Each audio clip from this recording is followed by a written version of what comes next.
E perto da minha hora nona, exclamou Jesus em alta voz, dizendo: meu Deus, por que me abandonaste?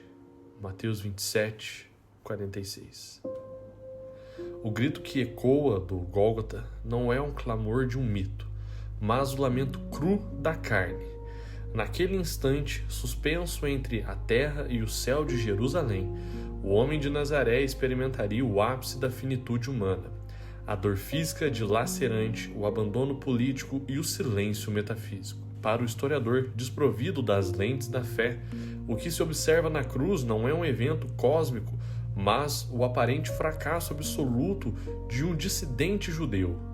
Uma execução banal na província da Judéia, operada pela eficiente e implacável máquina imperial romana. No entanto, é precisamente nesse ponto da fratura que reside o maior paradoxo da história ocidental. Como pode o eco de um homem que nada escreveu, que não liderou exércitos, que não acumulou riquezas e cuja jornada pública durou pouco mais de 3 anos, tornar-se a maior força cultural e mais avassaladora de toda a humanidade? Filosoficamente, Jesus introduz uma subversão de valores sem precedentes. A exaltação da marginalização, a sacralidade do indivíduo e a ideia de que a fraqueza pode subjugar a força. Se o Império Romano conquistou o mundo pela espada e pelo direito, este homem conquistou o Império, e o que veio depois dele, pela palavra e pelo impacto da própria historicidade. Ele não alterou apenas as estruturas de poder, ele moldou a própria gramática moral ocidental. Olhar para o Jesus histórico é compreender que, mesmo sem o manto da divindade, a sua existência foi o terreno mais profundo já registrado na consciência humana.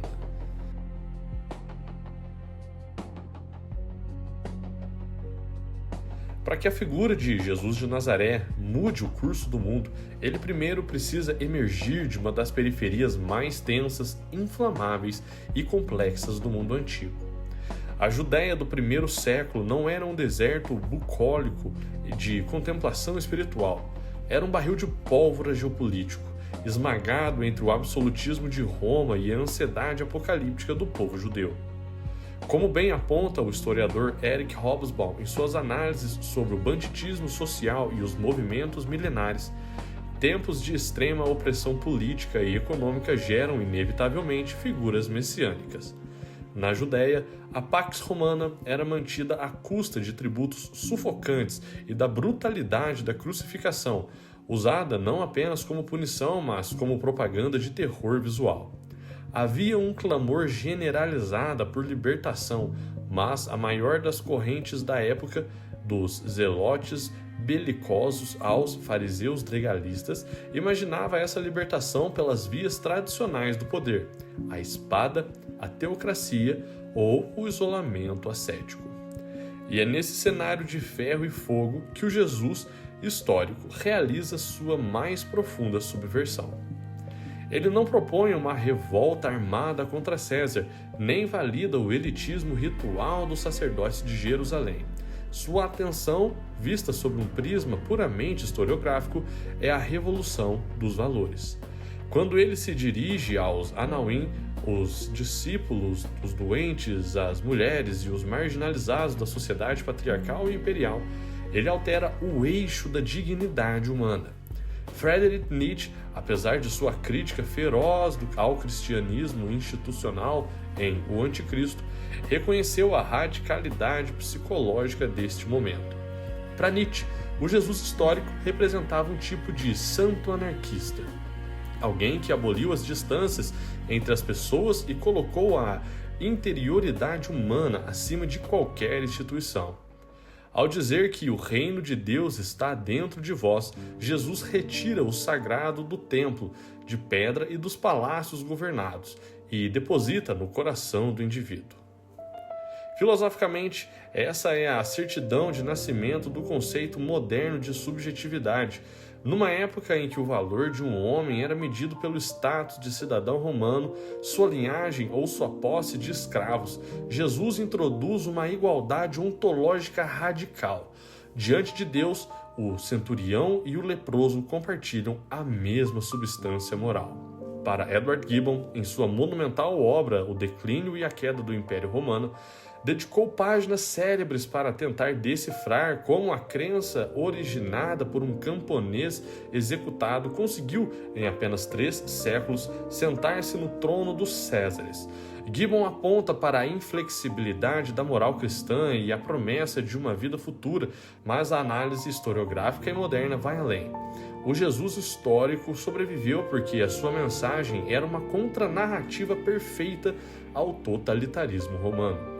Roma oferecia a paz através da submissão. Jesus oferecia uma paz que nascia da resistência ética e do amor radical, mesmo ao inimigo. O maior milagre de Jesus, portanto, é a sua própria permanência na memória.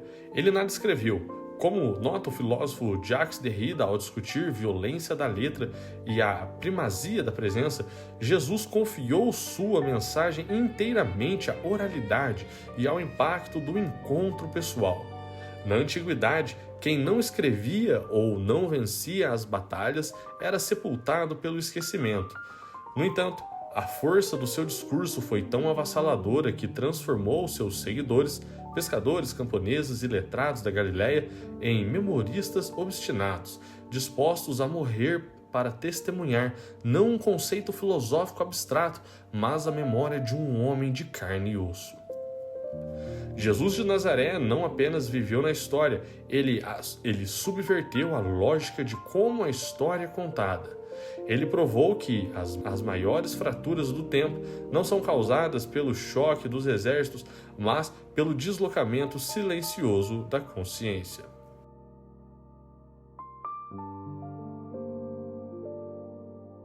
O Espírito do Senhor é sobre mim, pois que me ungiu para evangelizar os pobres.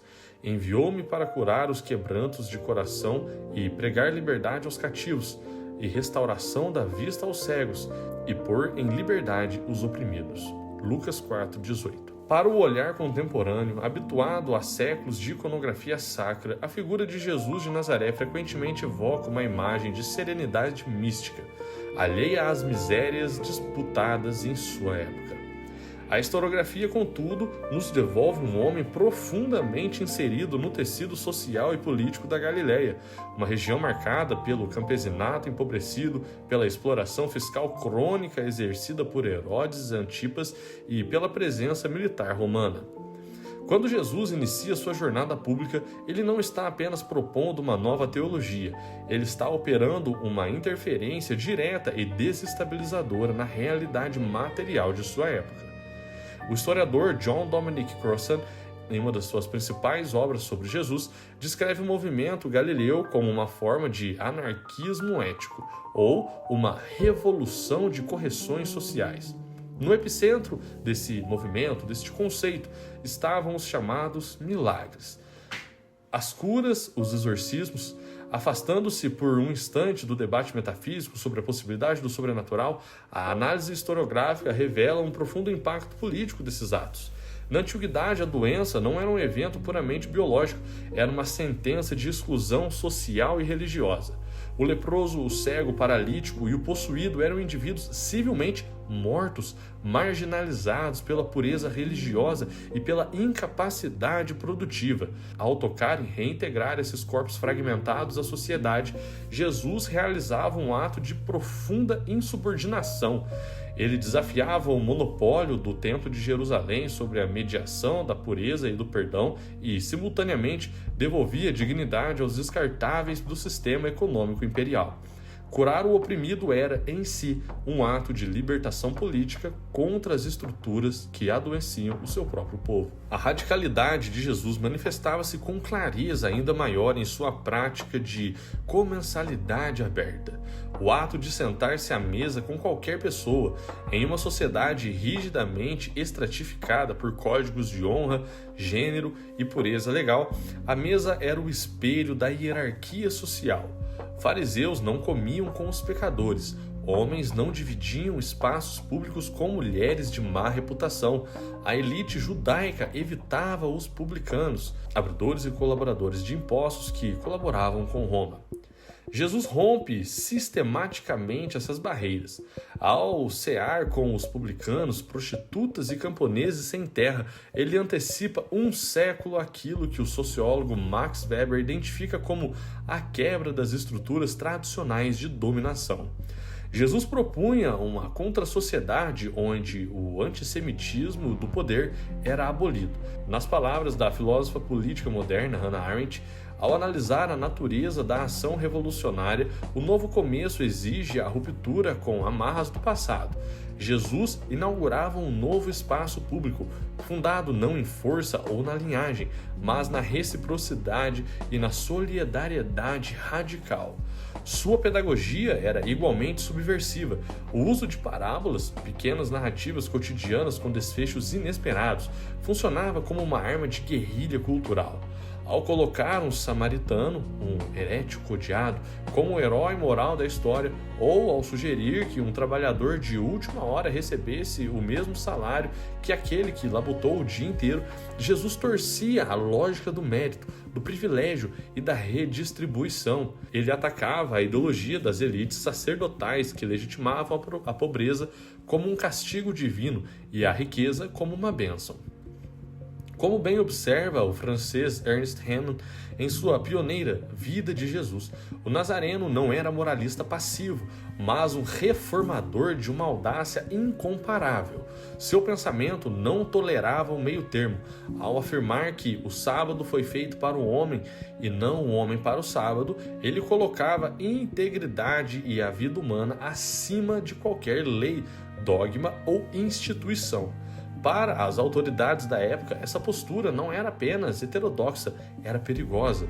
O clímax desse comportamento revolucionário ocorre quando Jesus decide levar o seu movimento de periferia da Galileia para o centro nervoso do poder, Jerusalém, durante a celebração da Páscoa, uma festa que celebrava a libertação da escravidão e que sempre deixava as tropas romanas em alerta máximo contra revoltas. O episódio da expulsão dos vendilhões do templo não foi um mero acesso de fúria religiosa, foi um afronte direto aos corações econômicos e políticos da aristocracia sacerdotal, que enriquecia com os cambistas e o comércio de sacrifícios. Ao atacar o templo, Jesus selou seu destino. Ele deixou de ser um pregador inteiramente e tornou-se uma ameaça à ordem pública, um elemento de fricção que nenhum sumo sacerdote Caifás, preocupado em manter a frágil estabilidade de Roma, nem o governador Pôncio Pilatos, encarregado de esmagar qualquer dissidência, poderia tolerar.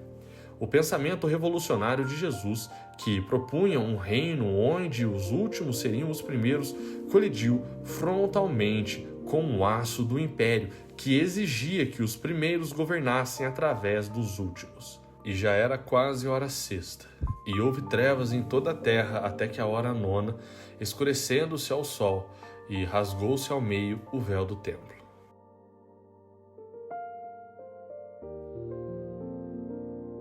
O desfecho de Jesus não se dá nos céus, mas nos tribunais da terra e da pedra geopolítica da época. Quando o pregador da Galileia encontra Jerusalém, ele penetra nas engrenagens de um estado autoritário e burocrático. Roma, a superpotência da época, não tolerava concorrentes à soberania de César. A aristocracia sacerdotal judaica, por sua vez, temia que o fervor popular desencadeasse um massacre romano que varresse a nação do mapa. Jesus, em seu discurso de um reino alternativo, torna-se o corpo perfeito para o sacrifício da conveniência política. Como resume o historiador romano Tácito em seus Anais, poucas décadas após o evento, Cristo, o fundador do nome, sofrera uma pena de morte no reinado de Tibério, por sentença do procurador Pôncio Pilatos. Uma linha fria, burocrática, que esconde a maior tragédia da humanidade. O processo legal que se segue é um simulacro de justiça. O filósofo George Agamben, ao analisar o julgamento de Jesus, nota que o encontro entre Pilatos e o Nazareno apresenta o choque entre duas forças, a potestas, ou o poder soberano do Estado, e a veritas, a verdade ética do indivíduo.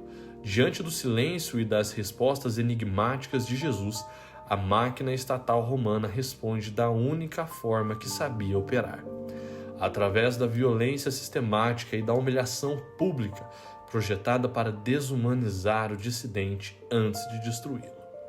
O que se seguiu à condenação foi a aplicação metódica da crueldade romana. O Jesus histórico não foi poupado de nenhuma das brutalidades reservadas aos insurgentes e escravos. A flagelação, operada pelo flagrum, um chicote romano com pedaços de ossos e esferas de chumbo nas pontas, rasgou-lhe a pele das costas, expondo tecido muscular e vasos sanguíneos. Cada golpe era um esforço do império para reduzir a dignidade do filósofo da Galileia a um amontoado de carne sangrenta. Na caminhada em direção a Gólgota, sob o peso da patíbulo, a trave transversal da cruz, o corpo de Jesus experimenta o colapso físico. A coroa de espinhos, trançada pelos soldados como uma zombaria aos judeus, perfurava o couro cabeludo, cobrindo seu rosto de sangue e suor do sol implacável da Judéia. No topo da colina, o aço romano cumpre o seu papel definitivo. Cravos de ferro são batidos através de seus pulsos e pés, fixando o homem ao lenho.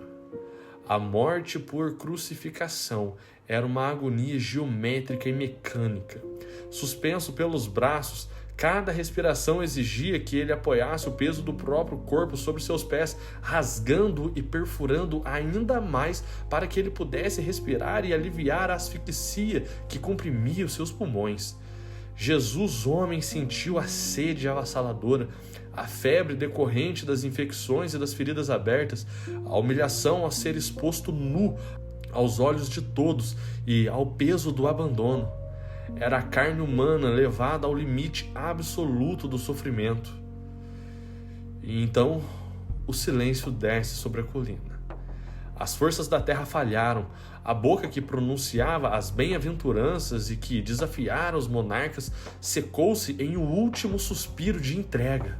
Ali, naquele exato segundo em que o coração do carpinteiro parou de pulsar, a história humana dobrou os seus joelhos diante a um mistério intransponível. O Estado romano acreditou ter sufocado um rebelde, mas apenas libertou um vento que nenhuma fronteira ou legião romana poderia conter. Quando os olhos do revolucionário se fecharam para o mundo dos homens, a história fragmentou-se. Morria Galileu de carne, sangue e poeira, o agitador que dividiria o pão com os esquecidos, e nascia, das sombras daquela tarde cinzenta, a maior força mística, política e religiosa que o mundo foi capaz de conhecer. A cruz, projetada pela engenharia do terror para ser o símbolo de vergonha eterna, transformou-se em eixo em torno da qual giraria a própria eternidade. O corpo foi depositado em sepulcro, mas o homem já havia escapado da matéria, transmutado em memória, mito, esperança e dor. O Jesus histórico despedia-se de sua finitude para se tornar o oxigênio moral da história. O revolucionário silenciou-se para que o eterno e místico pudesse falar.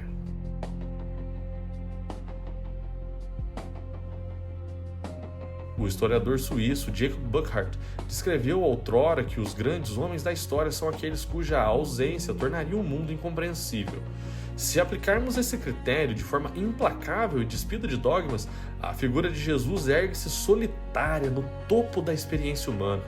Ao olharmos para além dos altares, dos incensos e das teologias que o canonizaram, o que resta no tribunal da história é o fato incontornável de que aquele camponês de pele, osso e poeira realizou a jornada mais corajosa e transformou o mundo em algo jamais registrado na humanidade, jamais registrado pela história.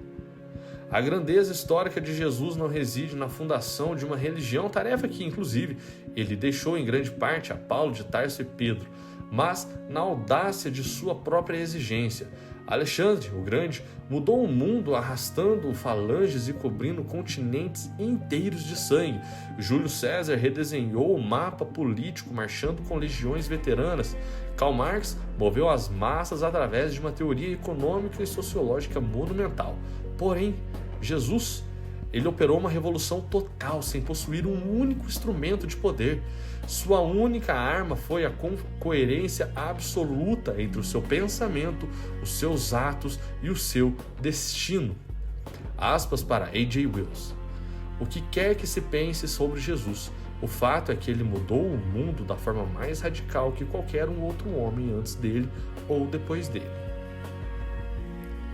A coragem do Jesus histórico é de uma natureza quase incompreensível para o mundo antigo. Em uma época que o indivíduo nada valia diante do Estado ou do coletivo tribal, ele emerge como uma voz a dizer que uma única ovelha perdida valeria muito mais do que o rebanho inteiro seguro no aprisco. Ele enfrentou o peso esmagador de dois impérios, o político de Roma e o religioso do templo, armado apenas com a fragilidade de suas palavras. Filosoficamente, o Nazareno subverteu a psicologia humana. Ele desafiou a lei do mais forte, que governava a natureza e a política desde os primórdios da civilização, e propôs uma ética da vulnerabilidade. O filósofo francês Paul Ricoeur aponta que Jesus introduziu o conflito das interpretações na história moral, forçando a humanidade a escolher entre uma lógica de força e a lógica do amor.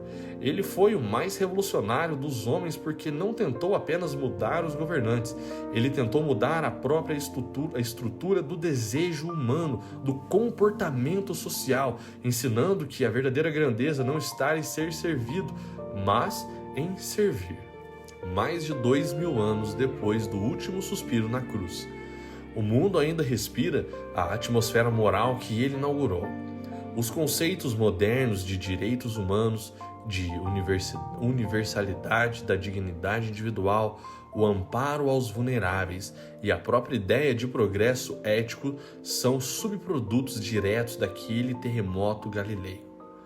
Mesmo o ateu mais convicto, ao defender a igualdade e a justiça social, está conscientemente ou não utilizando os conceitos que Jesus gravou na consciência ocidental com o seu próprio sangue. Ao fim dessa investigação historiográfica, o mistério do Jesus histórico permanece não por causa sobrenatural, mas do puramente humano. Como um homem tão desprovido de recursos materiais conseguiu fincar a sua cruz no centro da linha do tempo e dividir a jornada humana em antes e depois do seu nome? A resposta não precisa ser buscada nos céus, mas na própria terra que ele pisou. Ele foi o maior homem da história, porque levou a humanidade ao seu limite ético mais alto. O revolucionário de Nazaré provou que a carne, quando movida por uma coragem indomável e por uma verdade límpida, é mais forte do que qualquer ferro de império e mais duradoura do que o próprio esquecimento. Naquela tarde de sexta-feira, o império acreditou ter enterrado um homem, e a história descobriu que havia plantado uma semente. Bom, meu nome é Léo, esse foi o vídeo de hoje, você esteve no Estudos Histórico. Peço para vocês, ao fim dessa jornada, que se inscreva nesse canal, deixe sua curtida, deixe o seu comentário, isso é de suma importância para nós. Do mais é isso, até a próxima e tchau, tchau.